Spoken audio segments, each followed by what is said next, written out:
Today we're combining It Takes a Village and Pride Month for a segment about having respectful conversations surrounding the LGBTQ+ community. Those on the outside of the community may feel fear or restraint when it comes to talking about LGBTQ+ members, fear of saying something wrong, not being inclusive, or missing a pronoun.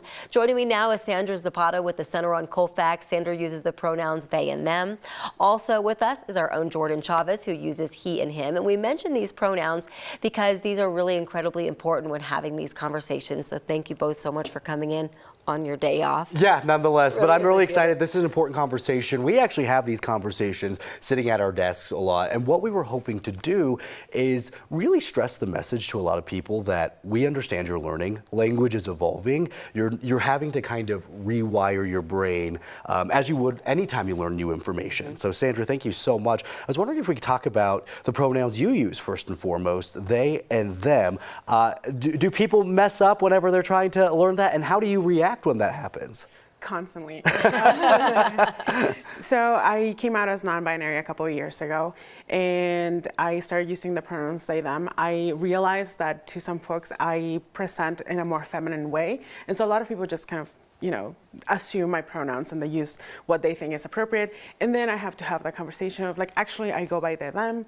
And usually folks are like, oh, okay, I'm sorry. And then they will change the way that they approach me. However, it doesn't always happen that way, right? So we know that messes, you mess up. You're learning, you're meeting new people, maybe you are making assumptions about them and you mess up, right?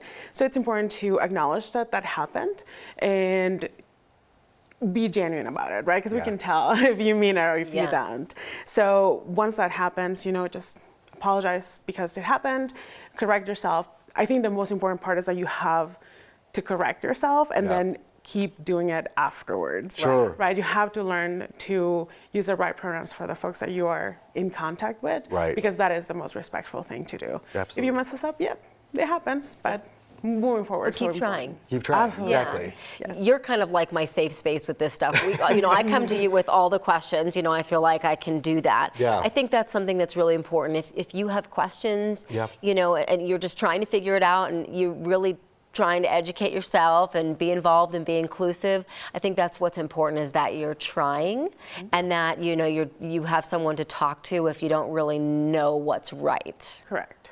Yeah. The center actually you offer to be that resource for people. Yes, absolutely. So what sometimes happens is that, especially because I work with youth, I'll have a lot of parents call me and say, hey, my kid just came out. I don't know what to do about this. Let's have a conversation about, how they identify, what is it that we're missing information-wise, and what kind of resources you can use to maybe get used to new pronouns or just the way that they're presenting. Yeah.